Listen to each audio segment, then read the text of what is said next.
Israel का लबनान में जमीनी हमला नाकाम, सहूनी फौज को बड़ा नुकसान। अल अदीसा में हिजबुल्लाह ने 3 अफसरान समेत 8 इसराइली फौजी मार डाले, 20 से ज्यादा जख्मी। इसराइल के 3 टैंक्स भी तबाह। इसराइल का अपने फौजियों की हलाकत का एतराफ। बयान में कहा कि मरने वालों में 3 कैप्टन भी शामिल हैं। हिजबुल्लाह के मुताबिक इसराइली फौज हलाकतों के बाद लबनान में पीछे हट गई है। दूसरी जानिब ईरानी मिसाइल हमलों से इसराइल में भारी नुकसान की तफसीलात सामने आ गई। आलमी मीडिया के मुताबिक सैकड़ों मिसाइलों में से कुछ मोसाद के हेडक्वार्टर्स के करीब गिरे। तल अबीब, शेरोन और हीफा में दर्जनों धमाके हुए। इसराइली फौज ने भी फजाई अड्डों पर मिसाइल लगने की तस्दीक कर दी। इसराइली वज़ीर आज़म बेंयामिन नेतन्याहू मिसाइल हमलों के वक्त शदीद खौफ का शिकार नजर आए। मीडिया के सामने आए तो हाथ कांप रहे थे। अमरीकी दफ्तर खारजा के तर्जुमान मैथ्यू मिलर की मशरिक़ वस्ता तनाज़े पर प्रेस ब्रीफिंग। कहा कि इसराइल से लबनान में शहरियों पर हमले बंद करने का कहा गया है। अमरीका चाहता है कि लबनान में शहरियों और इंफ्रास्ट्रक्चर को निशाना न बनाया जाए। G7 ममालिक जल्द ईरान पर पाबंदियां आयद करेंगे। मशरिक़ वस्ता की सूरत हाल पर अमरीका की गहरी नजर है।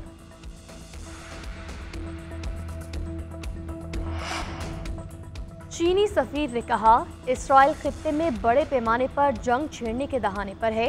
इसराइली फौज की दरअंदाजी से लबनान की खुदमुख्तारी की खिलाफ वर्जी हो रही। सलामती काउंसिल में चीन के सफीर पोकोंग का खिताब। कहा, फरीकैन किसी भी ऐसे इकदाम से गुरेज करे जो सूरत हाल को मजीद कशीदा करे।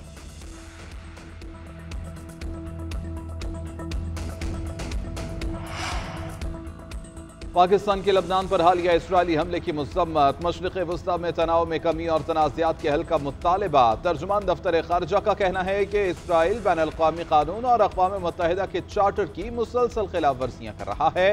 इसराइल ने इलाका यमन सलामती को खतरे में डाल दिया है। आलमी बिरादरी को चाहिए कि तनाव में कमी के लिए किरदार अदा करे।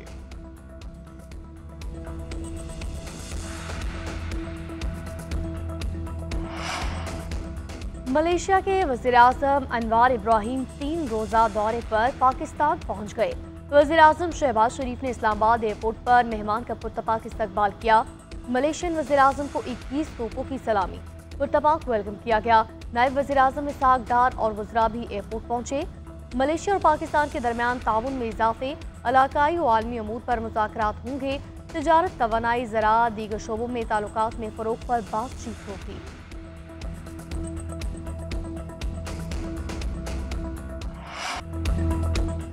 आर्टिकल 63 नजर सानी अपील। सुप्रीम कोर्ट का 5 रुकनी बेंच आज फिर समाअत करेगा। बेंच में chief justice Qazi Faez Isa, justice Aminuddin, justice Jamal Khan Mandokhail, justice Naeem Akhtar Khan और जस्टिस मजहर आलम शामिल हैं। गुज़िश्ता रोज चीफ जस्टिस ने PTI का बेंच पर एतराज मुस्तरद कर दिया था। समाअत के दौरान चीफ जस्टिस ने रिमार्क्स दिए। आपने कहा फैसला सुना दें तो हमने सुना दिया, हम सबका मुश्तरका फैसला है, बेंच पर एतराज को मुस्तरद करते हैं। अली जफर ने कहा कि बेंच तश्कील देने वाले मेंबरान खुद ही एतराज को कैसे मुस्तरद कर सकते हैं। बेंच की तश्कील कानून के मुताबिक नहीं हुई है।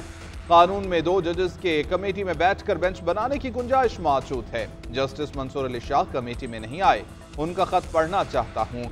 चीफ जस्टिस ने रिमार्क्स दिए कि सिर्फ मुतालिका पैराग्राफ पढ़ें, खत पढ़ा तो उसका जवाब भी पढ़ना होगा। आप जजेस को शर्मिंदा और सबके सामने बेइज्जत करना चाहते हैं।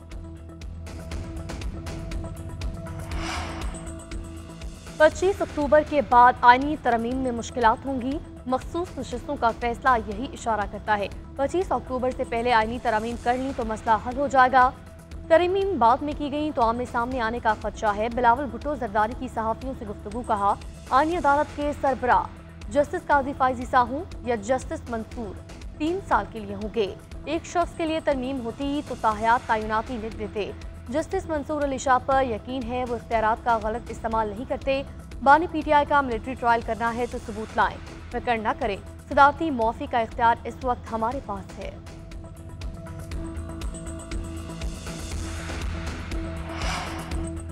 हुकूमत की मौलाना फजलुर रहमान को राजी करने की कोशिशें जारी। सेनेटर इरफान सिद्दीकी की मौलाना से मुलाकात, आईनी तरामीम पर मुशावरत। नवाज शरीफ का पैगाम मौलाना फजलुर रहमान को पहुंचा दिया। इरफान सिद्दीकी कहते हैं कि मौलाना फजलुर रहमान ने तायद की कि आईनी अदालत होनी चाहिए, बुनियादी नुकात पर नहीं, चंद ज़ैली नुकात पर मौलाना को एतराज़ है। जल्द उनकी मुशावरत मुकम्मल हो जाएगी और किसी हतमी नतीजे पर पहुंच जाएंगे। पीपल्स पार्टी के रहनुमा नवीद कमर भी मौलाना फजलुर रहमान की रिहाइशगाह पर पहुंचे, मुल्क की सियासी सूरत हाल पर तबादला ख्याल किया। साबिक वफाकी वजीर मोहम्मद अली दुर्रानी की भी मौलाना फजलुर रहमान से मुलाकात, सियासी सूरत हाल पर तबादला ख्याल।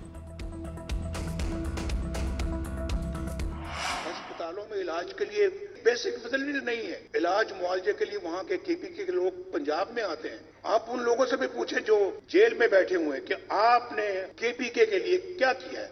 आज कौन सा वो तीर चला के तो पंजाब के अंदर दाखिल होने की कोशिश करते हैं, क्या उन्होंने किया वहां पर। और फिर आते हैं यहाँ पे आंसू गैस के शेल लेकर आते हैं ताकि पुलिस के ऊपर बरसाए जाए और इनको जख्मी किया जाए, इनको डराया धमकाया जाए। कारकर्दगी सिफर, मार धाड़ नंबर 1। एहतजाज रहा, चाहे वो हुकूमत में थे चाहे वो अपोजिशन में थे, उनका काम ही एहतजाज।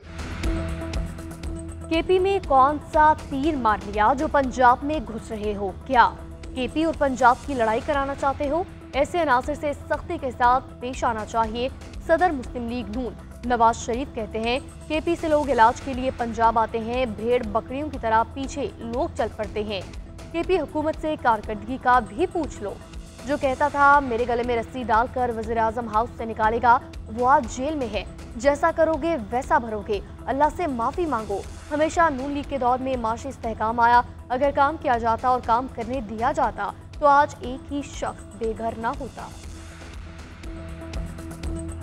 महंगाई कम हो रही है, तरक्की लाने की बात हो रही है, लेकिन अभी भी कुछ लोग इंतशार फैलाने में मसरूफ हैं कि वो अपना जो फोकस है वो अपनी जिम्मेदारियों पे रखें, अपनी खिदमत में रखें, अपने सूबों के अवाम की खिदमत में रखें। उनका पूरा फोकस जो है वो गालम गलोच पे, घेराओ, जलाओ, आग लगा दो, मार दो, मर जाओ। ना मेरे पास वक्त है इन फजूल बातों का, इस फजूल लैंग्वेज का जवाब देने के लिए। अल्लाह ताला ने मुझे खिदमत के लिए यहाँ पे मामूर किया, गाली गलोच के लिए मामूर नहीं किया। यहाँ पर सियासत की इजाजत मिल सकती है लेकिन दहशत गर्दी की इजाजत नहीं। पंजाब में आग लगाने की हरगिज इजाजत नहीं देंगे। अटाला जेल में बंद शख्स ने कभी रिलीफ का नहीं कहा, हमेशा जेल से पैगाम मिला कि आग लगा दो, घेराव कर लो, पुलिस के सर फाड़ दो। पंजाब में इनकी कॉल पर कोई निकला नहीं।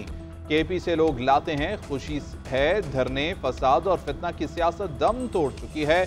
बहुत जल्द ये लोग किस्सा पारी न बन जाएंगे। वज़ीर आला पंजाब मरियम नवाज का तकरीब से खिताब। वज़ीर आला पंजाब मरियम नवाज तकरीब से खिताब करते हुए बोली कि अपना घर अपनी छत प्रोग्राम का आगाज कर दिया है। कहा कि 1 साल में 1 लाख घरों के लिए हम कर्जे देंगे।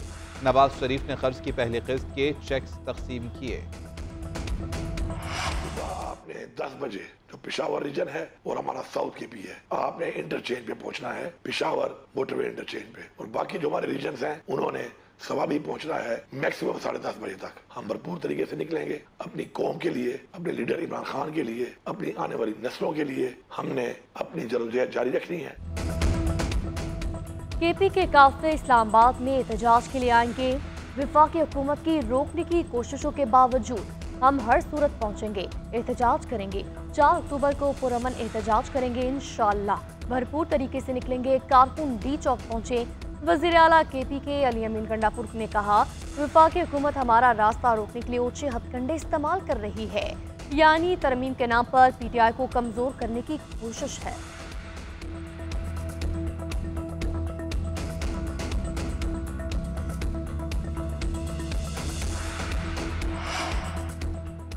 दफा 144 के बावजूद तहरीक इंसाफ का कई शहरों में एहतजाज। हुकूमत ने PTI रहनुमाओं को गिरफ्तार कर लिया, मुतादिद को छोड़ दिया गया। फैसलाबाद में 4 घंटा घर पर PTI कारकुनान और पुलिस एहलकारों में तसादुम, पुलिस की शेलिंग। MPA ख्याल कास्तरो समेत मुतादिद कारकुन गिरफ्तार। बहावलपुर से भी 5 कारकुन गिरफ्तार। मलिक अहमद बचर और बैरिस्टर उमैर नियाजी गिरफ्तारी के बाद रिहा। हमाद अजहर मंजर आम पर आ गए, फैसलाबाद में रैली में शिरकत की। शेख वखास अकरम कहते हैं कि पंजाब, सदूर और जनरल सेक्रेटरीज को उठाना और नामालूम मकाम पर मुंतकिल करना शामिल है। साहबजादा हामिद रजा के साथ हसन रजा को भी उठाया गया। पंजाब हुकूमत ने मुख्तलिफ शहर में कंटेनर्स खड़े करके शहरों को बंद किया। मियांवाली के तमाम रास्ते बंद। मियांवाली में मोबाइल फोन और इंटरनेट सर्विसेज मुअत्तल रहीं। दूसरी जानिब इस्लामाबाद में भी पुलिस का क्रैकडाउन। जराये के मुताबिक 30 कारकुनान को गिरफ्तार कर लिया गया।